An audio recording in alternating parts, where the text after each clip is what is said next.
আজকে এই মহাসম্মেলন 26তম মহাসম্মেলন। হরিচাঁদ গুরুচাঁদ ঠাকুর তাদের যে মানবতাবাদী শিক্ষা, সেই শিক্ষাকে আরো বেশি প্রশস্ত করা, অগ্রগতি করার জন্য এই সম্মেলন হরিচাঁদ গুরুচাঁদ ঠাকুরের তাদেরকে স্মরণ করে এই সম্মেলন হয়। হরি বল, হরি মানে ত্রাতা, হরি হচ্ছেন ত্রাতা, সমস্ত বিপদ থেকে মুক্ত করেন। সেই ত্রাতার মানে হরিচাঁদ গুরুচাঁদ ঠাকুরের এই যে ডাক, সেই ডাককে অনুসরণ করে আমরা সবাই হরি বলবেন। এটা ঠিক যে মতুয়া মানুষ যারা রয়েছেন, মতুয়া সম্প্রদায়ের মানুষ, তাদের পিছিয়ে রাখার একটা চক্রান্ত আমরা আগে দেখেছি বাম জামানায়, এখনো দেখছি কেন্দ্রীয় সরকারের তরফ থেকে। মুখে পিছিয়ে পড়া মানুষকে সামনে এগিয়ে আনার কথা বলেন, কিন্তু বাস্তবে সেটা রক্ষা করতে পারেনি, কারণ মনের ইচ্ছেটা সেই দিকে তাদের নিয়ে যায়নি।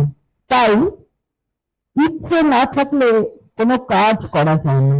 যে কথা প্রবীর সাহা চেয়ারম্যান বলছিলেন, সম্পাদক বলছিলেন যে আমাদের সরকার শুধু সরকারের আসার পরে নয়, তার আগের থেকে মমতা বন্দ্যোপাধ্যায় বড় মায়ের সঙ্গে ছিলেন তো।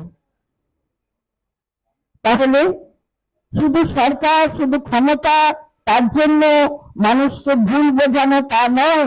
অন্তর থেকে যখন থাকা যায়, এই যে মেয়েরা কোলাকুলি করে, এটা তো অন্তরের সাথে একটা অন্তরের সাথে আর একটা অন্তরের মিলন, তার জন্য কোলাকুলি আরো বেশি শক্তিশালী হওয়া। সেটা তো মমতা বন্দ্যোপাধ্যায় আজ করছেন না, ভোট এলে করেন তা না।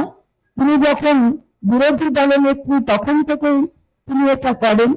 তাহলে আজকে যারা বিভ্রান্ত করেন, যারা আপনাদের ভোটে ফায়দা ওঠাতে যান, তাদের বিরুদ্ধে গণতান্ত্রিক অধিকার প্রয়োগ করে আপনারা সরব হবেন।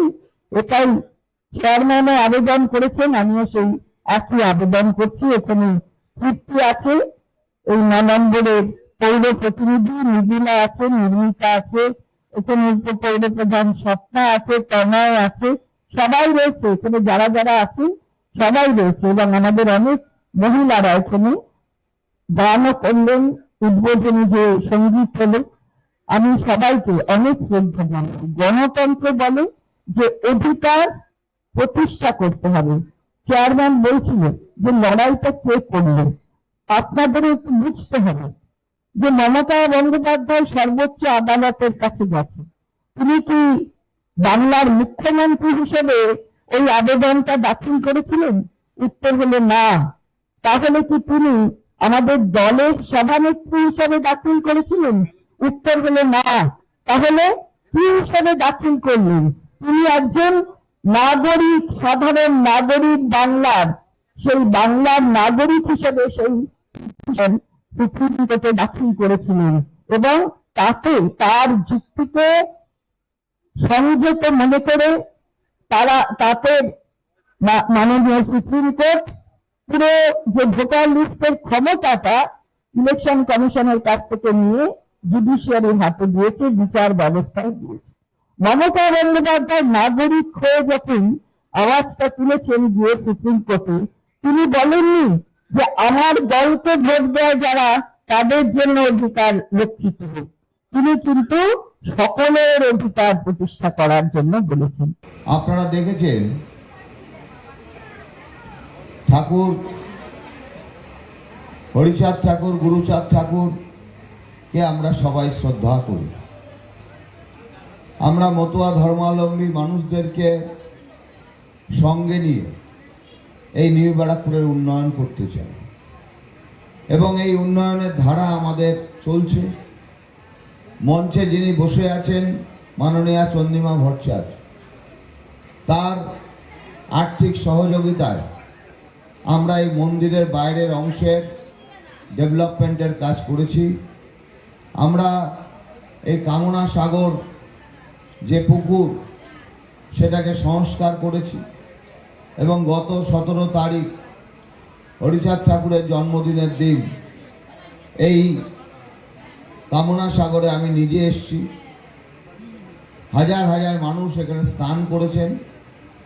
আমিও এখানে মাথায় জল নিয়ে ঠাকুরকে প্রণাম করে সকলের মঙ্গল চেয়েছি। প্রতিবারই যখন দিদি আপনাদের এই অনুষ্ঠান উদ্বোধন করতে আসেন, এই অঞ্চলের যারা নাগরিক আছেন বা এই মন্দিরের সঙ্গে যারা যুক্ত থাকেন, আমার প্রিয় দিদিরা এই মণ্ডপের মধ্যে বা মণ্ডপের বাইরে তারা দিদির কাছে একটা একটা করে ডিমান্ড করে। আর দিদি আমার দিকে তাকিয়ে বলে ওদের ডিমান্ডগুলো সব মিটিয়ে দাও। গত বছর আপনাদের ডিমান্ড ছিল এই অঞ্চলে একটা হাইমাস্ট লাইটের ব্যবস্থা করতে হবে।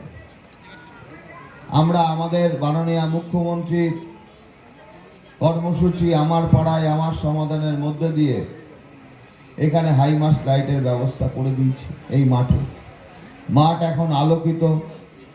কোনো অন্যায় কাজ যাতে না হয় তার জন্য মন্দির কমিটি, অঞ্চলের সাধারণ নাগরিক আমাদের কাছে চেয়েছিলেন, আমরা দিয়েছি। এই অঞ্চলে মন্দিরে বা তার আশেপাশের লোকেরা বলেছিলেন সিসিটিভি করে দিতে। আমি দিদিকে জিজ্ঞাসা করলাম, বলল করে দাও। আমরা এই অঞ্চলটা সিসিটিভি দিয়ে মুড়ে দিয়েছি এবং এই সম্মেলনে সিসিটিভি অলরেডি লেগেও গেছে, তাই তো? সম্মেলনেও লেগে গেছে। আর একটা ডিমান্ড গত বছর আপনাদের ছিল পাঁচিল তৈরি করে দেওয়া। আমরা খুব আর্থিক দৈন্যতার মধ্যে আছি।